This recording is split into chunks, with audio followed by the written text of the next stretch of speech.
오늘 우리에게 주시는 하나님 말씀은 사도행전 27장 21절에서 26절 말씀입니다. 여러 사람이 오래 먹지 못하였음에 바울이 가운데 서서 말하되 여러분이여 내 말을 듣고 글에 대해서 떠나지 아니하여 이 타격과 손상을 면하였더라면 좋을 뻔하였느니라. 내가 너희를 권하노니 이제는 안심하라. 너희 중 아무도 생명에는 아무런 손상이 없겠고 오직 배뿐이리라. 내가 속한 바 곧 내가 섬기는 하나님의 사자가 어젯밤에 내 곁에 서서 말하되 바울아 두려워하지 말라. 내가 가이사 앞에 서야 하겠고 또 하나님께서 너와 함께 항해하는 자를 다 내게 주셨다 하였으니 그러므로 여러분이여 안심하라. 나는 내게 말씀하신 그대로 되리라고 하나님을 믿노라. 그런즉 우리가 반드시 한 섬에 걸리리라 하더라. 아멘. 우리가 지난 7주 동안 깊이 생각해 보았던 본문 23절에서 25절은 하나님의 말씀에 대한 바울의 신앙 고백인 동시에 선언이었습니다. 내가 속한 바 곧 내가 섬기는 하나님의 사자가 어젯밤에 내 곁에 서서 말하되 바울아 두려워하지 말라. 네가 가이사 앞에 서야 하겠고 또 하나님께서 너와 함께 항해하는 자를 다 네게 주셨다 하였으니 그러므로 여러분이여 안심하라. 나는 내게 말씀하신 그대로 되리라고 하나님을 믿노라. 바울은 육신이 안락하고 부요한 상태에서 이렇게 고백한 것이 아니었습니다. 바울은 지금 죽음의 유라굴로 광풍에 휩쓸려 있습니다. 여러 날 동안 먹지도 마시지도 못했을 뿐만 아니라 해도 별도 보이지 않는 칠흑 같은 어둠 속에서 자신이 타고 있는 배가 어느 방향으로 휩쓸려 가고 있는지조차 알지 못합니다. 다른 사람들은 구원의 여망마저 상실한 채 모두 죽음의 절망에 삼킴당했습니다. 한마디로 말해서 알렉산드리아 배에 승선해 있는 사람들 가운데에 그 죽음의 유라굴로 광풍 속에서 생존할 수 있는 사람들의 확률은 제로에 가까웠습니다. 그와 같은 절망적인 상황 속에서 바울이 본문과 같은 고백과 선언을 한 것입니다. 음미하면 음미해 볼수록 위대한 신앙 고백이자 선언이 아닐 수 없습니다. 인생은 잔잔한 호수가 아니라 크고 작은 폭풍이 연이어지는 바다와 같다고 했습니다. 우리가 인생을 항해해온 연수의 길이가 얼마든지 상관없이 지나온 항해길을 되돌아보면 크고 작은 많은 폭풍이 있지 않았습니까? 그러나 그 폭풍 덕분에 우리는 마치 폭풍 속에서 단단하게 단련된 뱃사공의 근육처럼 우리의 영적 건축도 단단하게 단련되지 않았습니까? 우리가 살아있는 한 앞으로도 인생 항해길에서 크고 작은 폭풍을 계속 만나게 될 것입니다. 그 중에는 분명히 우리를 통째로 삼키려 하는 죽음의 유라굴로 광풍도 있을 것입니다. 하지만 우리가 지난 7주 동안 살펴보았던 사도 바울의 신앙 고백과 선언을 우리 자신의 것으로 삼는다면 그 어떤 죽음의 유라굴로 광풍도 우리의 믿음을 한 단계 더 상승시켜주는 생명의 폭풍으로 승화될 것입니다. 바울의 위대한 신앙 고백이자 선언은 마침내 이렇게 결론을 맺습니다. 본문 26절입니다. 그런즉 우리가 반드시 한 섬에 걸리리라. 바울은 우리가 어떤 섬에 걸릴 수 있다거나 어떤 섬에 걸릴지도 모르겠다고 말하지 않았습니다. 혹은 우리가 어떤 육지에 걸릴 것이라고 말한 것도 아닙니다. 바울은 단정적으로 우리가 반드시 한 섬에 걸리리라고 결론을 맺었습니다. 그것은 현재 주어진 상황에 대한 바울의 해석이었습니다. 하나님께서 유라굴로 광풍 속에서도 바울을 당신의 휘페레테스와 마르튀스로 황제의 법정에 세우실 것이며 배에 승선한 사람들을 모두 바울에게 맡기신다고 천명하시지 않았습니까? 그것은 바울에게 주신 하나님의 말씀이었습니다. 바울은 그 말씀에 대해 나는 내게 말씀하신 그대로 되리라고 하나님을 믿노라 선언했습니다. 그것은 하나님의 말씀에 대한 바울의 신앙 고백이었습니다. 그리고 바울은 하나님의 그 말씀에 기인하여 우리가 반드시 한 섬에 걸리리라고 현재의 상황을 해석했습니다. 그레데 섬 미항을 출항한 알렉산드리아 배가 갑자기 죽음의 유라굴로 광풍에 휩쓸려 통제력을 상실해버리자 선원들은 배가 스르디스에 걸릴까 두려워하지 않았습니까? 스르디스는 리비아 해안의 모래 언덕으로 어떤 배든지 스르디스에 걸리기만 하면 더 이상 움직일 수 없었습니다. 바울 역시 선원들처럼 해도 별도 보이지 않는 칠흑 같은 어둠 속에서 알렉산드리아 배가 리비아 해안 쪽으로 휩쓸려 간다고 생각했더라면 우리가 반드시 육지에 걸리리라고 말했을 것입니다. 리비아는 섬이 아니라 북아프리카 대륙에 속한 육지이기 때문입니다. 바울은 죽음의 광풍에 통제력을 상실한 알렉산드리아 배가 리비아 해안 쪽으로 휩쓸려 가리라는 생각은 아예 하지도 않았습니다. 지중해 전체를 놓고 보면 리비아는 지중해 남쪽에 위치해 있습니다. 그 반면에 바울이 가야 할 제국의 수도 로마는 지중해 서북 쪽에 위치하고 있어서 리비아는 그 로마와 반대쪽에 자리 잡고 있습니다. 죽음의 유라굴로 광풍마저 하나님의 섭리 속에 있다면 로마에 있는 황제의 법정에 당신의 휘페레테스와 마르티스로 서야 할 자신을 하나님께서 로마와는 반대 방향으로 끌어가실 리가 없었습니다. 죽음의 광풍 속에서 알렉산드리아 배가 어느 방향으로 휩쓸려 가는지는 알지 못해도 바울은 하나님께서 황제의 법정이 있는 로마 쪽으로 자신이 타고 있는 배를 떼밀고 계심을 믿었습니다.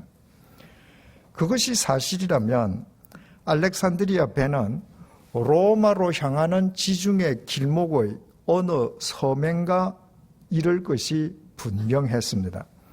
그래서 바울은 우리가 반드시 한 섬에 걸리리라고 자신 있게 해석했습니다.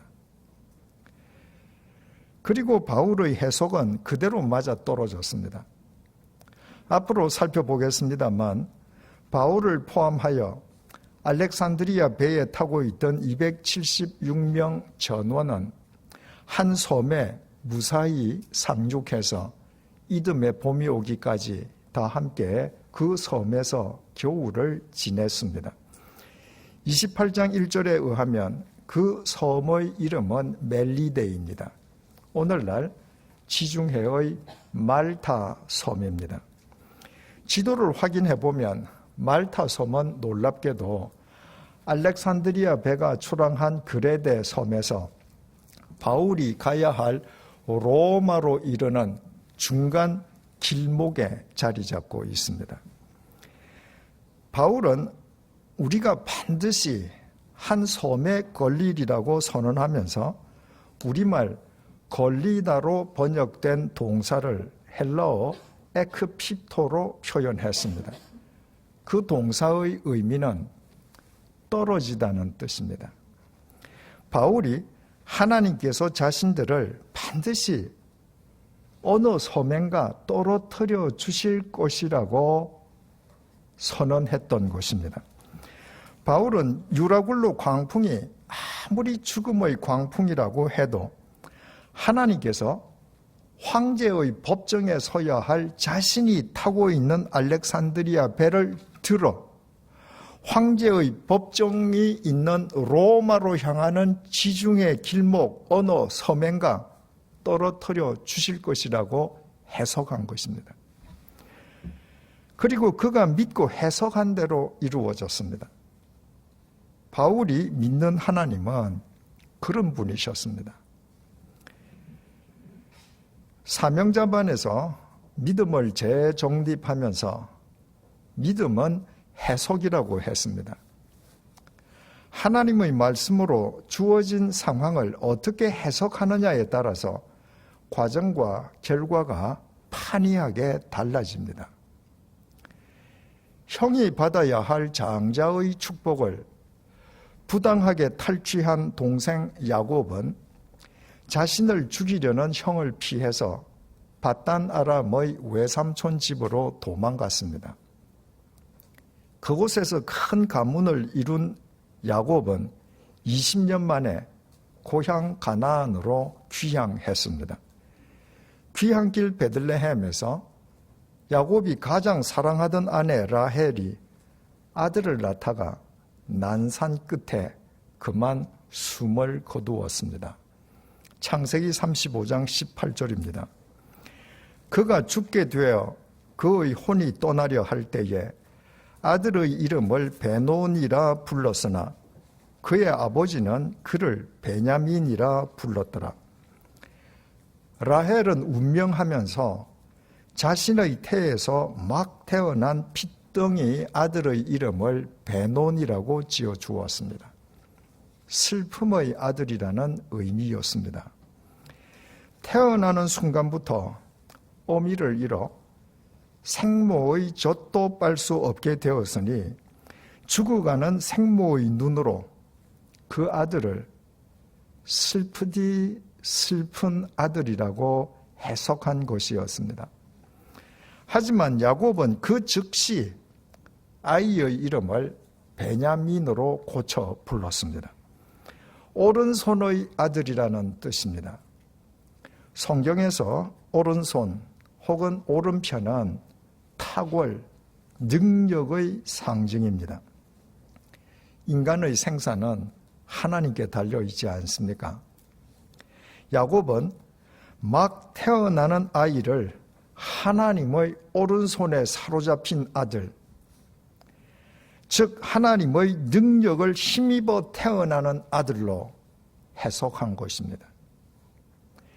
갓 태어난 핏덩이에 대한 어미 라헬과 아비 야곱의 해석은 이렇게 완연하게 달랐습니다. 하지만 아버지 야곱이 해석한 대로 하나님의 오른손에 사로잡힌 베냐민의 지파에서 이스라엘 초대왕 사울과 그 위대한 사도 바울이 배출되었습니다. 문제투성이였던 야곱이 믿음의 조상이 될 수 있었던 것은 그가 이렇듯 바른 해석의 사람이었기 때문입니다. 노욕으로 영안이 흐려진 늙은 제사장 엘리는 바른 분별력을 상실해버렸습니다. 두 아들 홈니와 비느하스가 성막에서 참남한 죄를 저질러도 그냥 묵과했습니다. 그런 제사장 밑에서 백성들이 바로 설 수 있을 리가 없었습니다. 이스라엘은 블레셋과의 전투에서 패하였을 뿐만 아니라 하나님의 법궤마저 빼앗겨 버렸습니다. 그 와중에 엘리 제사장의 두 아들 홈니와 비느하스도 죽임을 당했습니다. 그 소식을 전해 들은 98세의 제사장 엘리가 얼마나 충격을 받았던지 그만 뒤로 넘어져서 목이 부러져서 죽었습니다. 마침 엘리 제사장 둘째 며느리의 해산날이 임박해 있었습니다. 그 여인이 남편 형제와 시아버지가 죽고 하나님의 법궤마저 빼앗겼다는 소식을 접하고는 갑자기 진통을 시작했습니다. 그리고 난산 끝에 그 여인도 숨을 거두었습니다. 그리고 죽기 전에 자신이 방금 낳은 아들의 이름을 이카보드라고 지어 주었습니다. 하나님의 영광이 떠나버렸다는 뜻이었습니다. 자기 아들이 하라비도, 아비도, 오미도, 삼촌도 없이 태어났으니 하나님의 영광이 떠나버린 것으로 그 상황을 해석한 것입니다. 엘리 제사장 집안의 불행은 아버지와 두 아들과 며느리가 한날에 목숨을 잃었다는 것이 아니었습니다. 그 집안의 가장 큰 불행은 그 집안에는 그렇듯 잘못된 해석을 바로잡아줄 야곱이 없었다는 것입니다. 하나님께서는 당신의 백성이 잘못할 때 때로 엄하게 치십니다.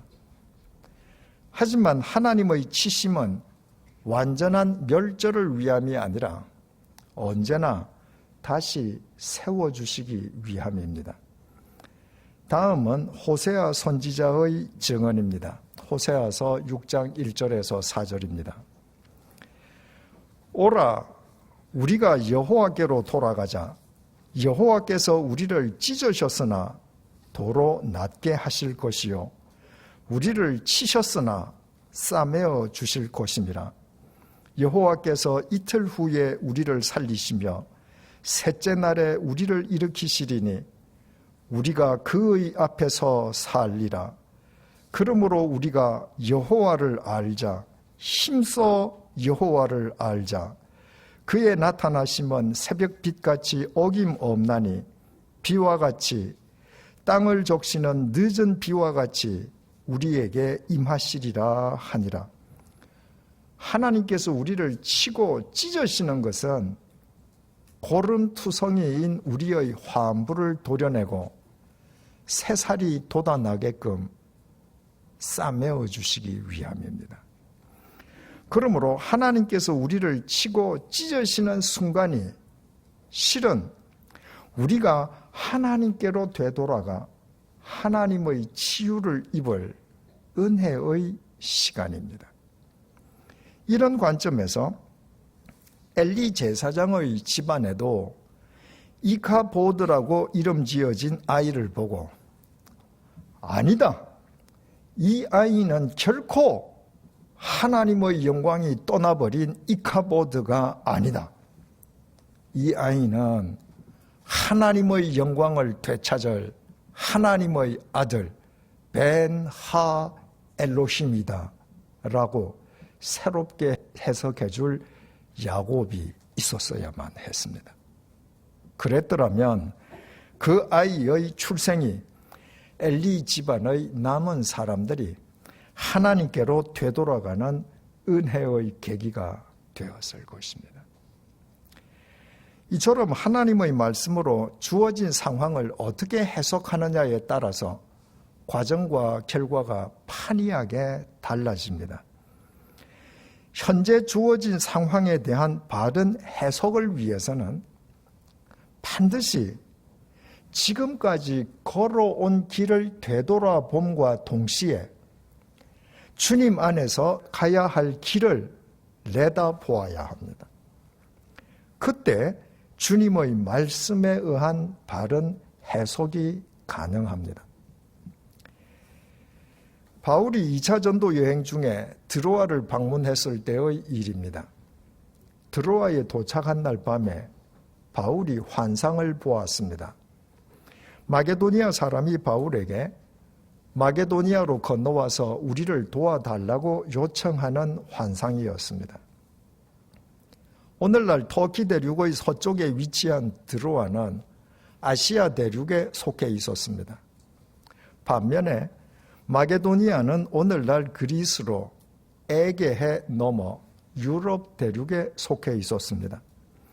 아시아 대륙에서 태어나 아시아 대륙에서만 살아온 바울에게는 아시아 대륙이 그가 알던 세상 전부였습니다. 그때까지 유럽 대륙은 바울의 안중에도 없었습니다. 따라서 바울은 마게도니아 사람의 환상을 헛것으로 얼마든지 치부해 버릴 수도 있었습니다. 하지만 바울은 그 환상을 다음과 같이 해석했습니다. 사도행전 16장 10절입니다. 바울이 그 환상을 보았을 때 우리가 곧 마게도냐로 떠나기를 힘쓰니 이는 하나님이 저 사람들에게 복음을 전하라고 우리를 부르신 줄로 인정함이로라. 우리말 인정하다라고 번역된 헬라어 동사 심비바조는 결론 짓다는 말입니다. 바울이 그 환상을 자신을 유럽 대륙의 마게도니아로 이끄시는 주님의 부르심으로 해석한 것입니다. 그것은 바울의 주관적인 해석이 아니었습니다. 바울이 그렇게 해석한 데는 분명한 이유가 있었습니다. 2차 전도 여행을 시작한 바울은 오늘날 터키 대륙의 중부 지방으로 진출하려고 했지만 웬일인지 주님께서 허락하시지 않았습니다. 바울은 터키 대륙의 북부 지방에서 복음을 전하려고 했는데 주님께서는 그것도 허락하시지 않았습니다. 그래서 바울은 반대쪽으로 방향을 바꾸어서 터키 대륙의 서쪽에 위치한 드로아에 갔다가 바로 그날 밤에 도움을 요청하는 마게도니아 사람의 환상을 본 것입니다. 바울은 천하를 주유하는 유람객이나 방랑객이 아니었습니다. 바울은 어디에서든 주님을 증언해야 하는 주님의 휘페레테스와 마르튀스였습니다. 하지만 주님께서는 아시아 대륙에서 주님을 증언하려는 그의 계획을 계속 막으셨습니다. 그 대신에 아시아 대륙 서쪽 끝에 위치한 항구 도시 드로아에서 마게도니아 사람의 환상을 보게 하셨습니다. 바울이 지금까지 거쳐온 지난 여정을 되돌아보면서 주님의 휘페레테스와 마르티스로 앞으로 나아가야 할 길을 내다볼 때 그 환상이 그동안 상상치도 못했던 유럽 대륙으로 이끄시는 주님의 부르심이라고 그가 해석한 것은 당연한 귀결이었습니다. 바울은 지체 없이 배를 타고 에게해를 넘어 마게도냐로 건너가서 유럽 대륙에 복음을 전하는 주님의 첫 번째 휘페레테스와 마르튀스가 되었습니다. 바울의 인생 최종 목적지가 제국의 수도 로마에 있는 황제의 법정이 될 수 있었던 것도 드로아에서 바울이 마게도니아 사람의 환상을 바르게 해석하고 유럽 대륙에 첫 발을 내디뎠던 결과였습니다. 오늘 본문에서도 마찬가지였습니다. 지금 바울이 탄 알렉산드리아 배가 죽음의 유라굴로 광풍에 휩쓸리고 있긴 하지만 하나님께서 다메섹 도상의 바울을 당신의 휘페레테스와 마르티스로 불러내신 이후 숱한 죽음의 고비에서 언제나 바울을 지켜주셨습니다. 그리고 죽음의 유라굴로 광풍 속에서도 바울을 변함없이 황제의 법정에 당신의 휘페레테스와 마르티스로 세우실 것이라고 천명하셨습니다. 바울은 하나님의 그 말씀으로 자신의 현재 상황을 해석했습니다. 하나님께서 작정하신 자신의 최종 목적지가 황제의 법정에 있는 제국의 수도 로마인 이상 자신이 타고 있는 배가 어느 방향으로 휩쓸려 가고 있는지는 알지 못해도 하나님께서 죽음의 광풍 속에서 자신이 타고 있는 배를 들어 로마로 향하는 지중해 길목 어느 서면가 반드시 떨어뜨려 주실 것이라고 해석한 것입니다. 그의 해석은 알렉산드리아 배에 탄 사람 전원이 말타 섬에 상륙함으로 그대로 맞아 떨어졌습니다. 바울이 일평생 주님의 휘페레테스와 마르티스로 일관할 수 있었던 것은 이처럼 어떤 상황 속에서도 하나님의 말씀 안에서 주어진 상황을 바르게 해석할 수 있었기 때문입니다. 라헬은 아들을 낳고 죽으면서 어미 없는 자식이라고 슬픔의 아들 베논이라고 불렀습니다. 하지만 야곱이 보기에 그것은 천부당 만부당한 이름이었습니다. 야곱의 온갖 잘못과 허물에도 불구하고 하나님께서는 지난 20년 동안 객지의 야곱을 지켜주셨습니다. 그리고 야곱은 하나님의 명령을 쫓아 지금 언약의 땅 가나안으로 귀향했습니다.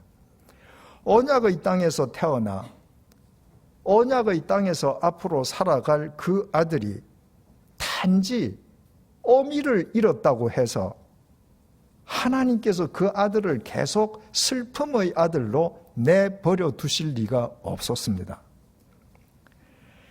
야곱은 하나님의 전능하신 손이 터치해 주시지 않았다면 그 아들이 태어날 수도 없었을 것이라 해석하고 하나님의 오른손의 아들 베냐민이라고 이름 지어 주었습니다.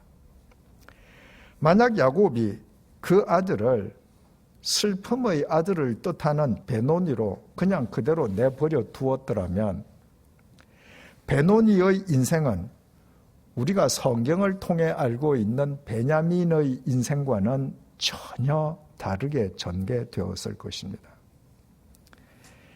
엘리 제사장의 둘째 며느리도 아들을 낳고 죽었습니다.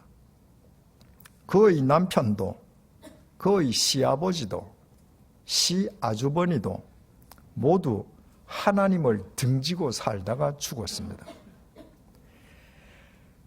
그 집안의 지난 여정은 제사장 집안이면서도 믿음의 길에서 완전히 벗어나 있었습니다.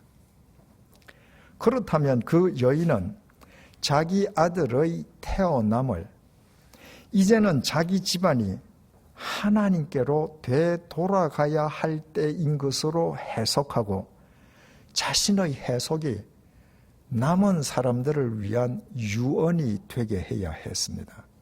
그랬더라면 자신의 죽음이 갓 태어난 아들에게 일평생 하나님과 동행하게 해주는 출발점이 되었을 것입니다. 그러나 자기 아들의 태어남을 하나님의 영광이 떠나버린 징조로 해석함으로써 엘리 제사장의 집안은 하나님 앞에서 영영 몰락해버리고 말았습니다. 혹 지금 죽음의 유라굴로 광풍에 휩쓸려 있습니까?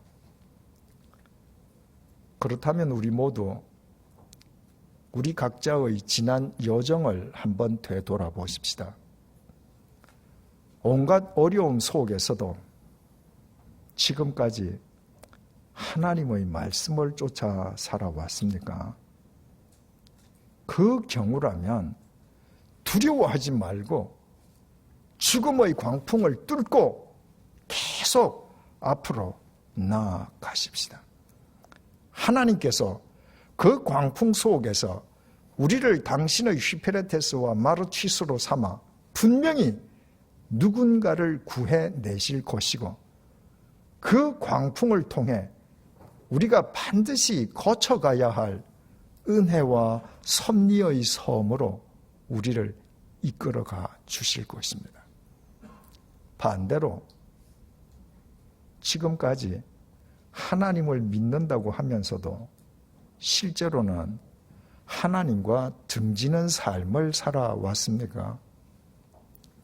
그렇다면 현재의 죽음의 유라굴로 광풍한 그 길에서 벗어나 하나님께로 돌아오라는 하나님의 경고임을 잊지 마십시다. 하나님의 경고를 받고서도 하나님과 등지는 그릇된 길을 계속 걸어가겠다면 정말 하나님의 영광이 떠나버린 이카보드가 될 수밖에 없습니다. 그 바른 선택은 언제나 바른 해석에 달려 있습니다. 믿음은 하나님의 말씀에 기인한 해석입니다. 기도하시겠습니다.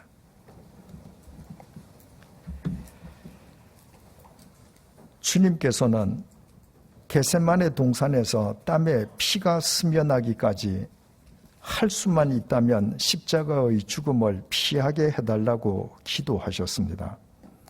그러나 하나님께서는 주님의 기도에 무응답으로 일관하셨습니다. 주님께서는 하나님의 무응답을 십자가의 죽음을 받아들이라는 하나님의 명령으로 해석하고 순종하셨습니다. 그리고 3일 만에 다시 살아나시어 우리 모두를 위한 그리스도가 되셨습니다. 가룟 유다는 3년 동안 주님을 모시고 살았어도 주님보다 돈의 권세가 더 크다고 해석했습니다. 그래서 은 30냥에 주님을 배신했지만 그 결과는 스스로 목을 매는 죽음이었습니다. 주님, 그동안 매사를 세상의 출세와 성공의 관점으로만 해석하고 살아왔습니다. 그래서 주님을 믿는다면서도 언뜻 성공처럼 보이나 결국엔 실패로 끝나버릴 가롯 유다의 길을 치달아 왔습니다. 계속 이렇게 살아서는 정말 하나님의 영광이 떠나버리는 이카보드가 되고 만다는 사실을 이 시간에 깨닫게 해주셔서 감사합니다.